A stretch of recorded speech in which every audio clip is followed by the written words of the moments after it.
friends, my name is Mahima Yogi. Welcome to my channel. I'm going to discuss about the topic types of locks. So don't forget to like and subscribe to my video. This is the list of the topic that we are going to discuss in our video. The first topic is Introduction to Locks, in which we will discuss what is lock and why it is used. Next we will discuss types of lock, where we will discuss the binary locks, shared locks and exclusive locks. What is lock?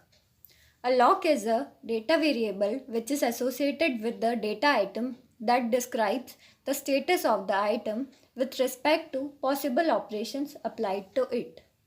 Generally, there is one lock for each data item in the database.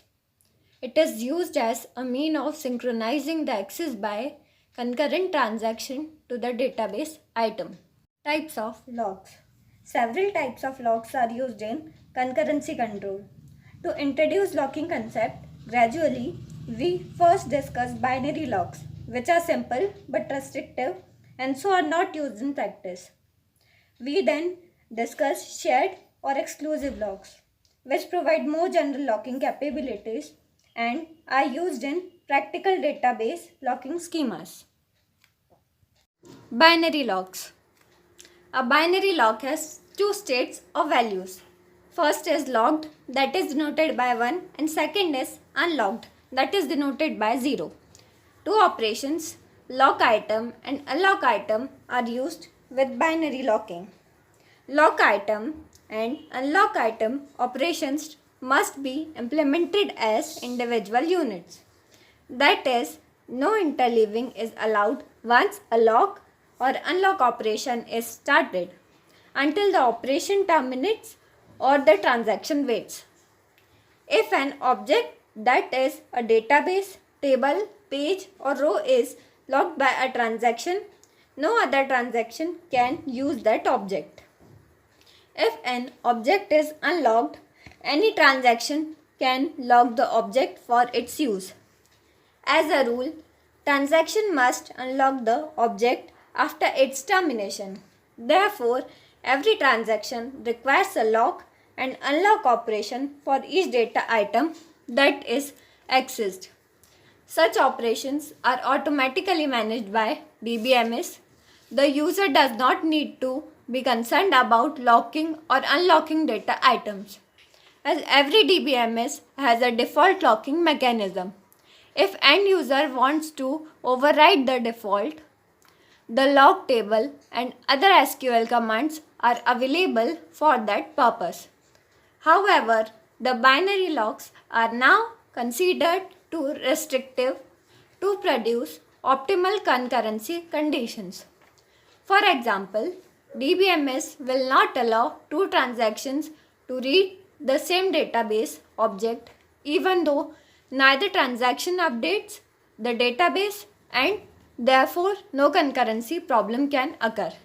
The concurrency conflicts occur only when two transactions execute concurrently and one of them updates the database. Rules for binary locking.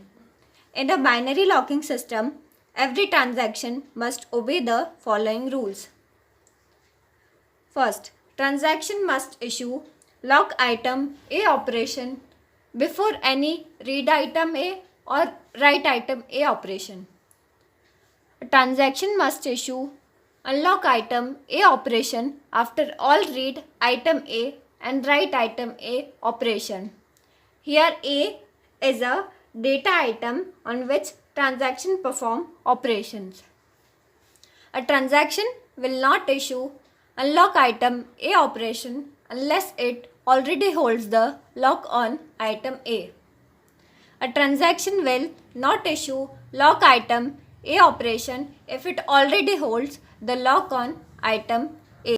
Shared locks. A shared lock is also called a read-only lock.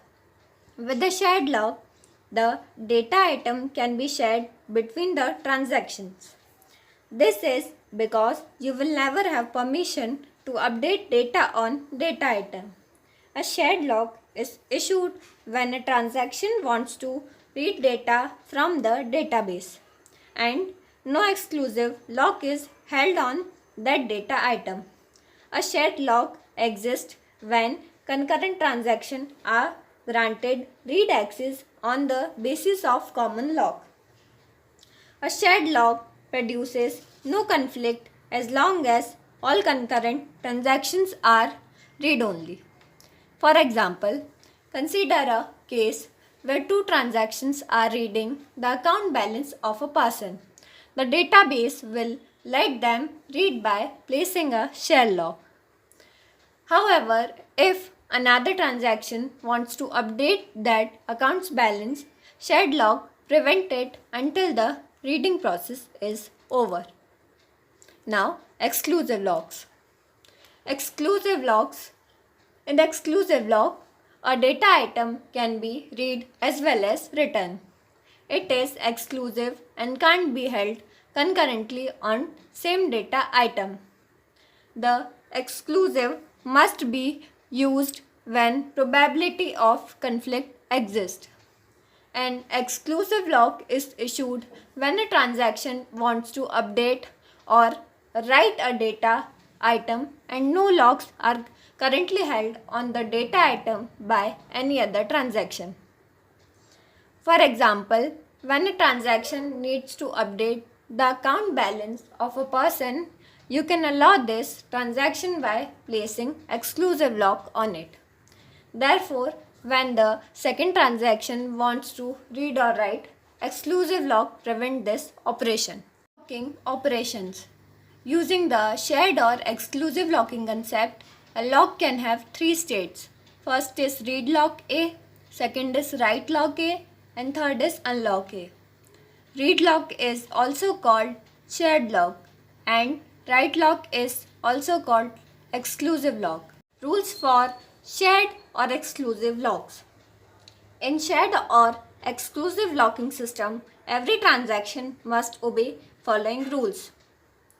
A transaction must issue the read lock A or write lock A operation before any read item A operation. A transaction must issue the write lock A before any write item A operation is performed. A transaction must issue the unlock A operation after all read item A and write item A operation. Not issue a read lock A operation if it already holds read, or we can say shared lock, or write, or we can say exclusive lock on item X. Here X is another item on which transaction perform some operations. Not issue a write lock A operation if it already holds a shared lock or exclusive lock on item A. Not issue an unlock X operation unless it already holds a read lock or write lock on item A. Thank you.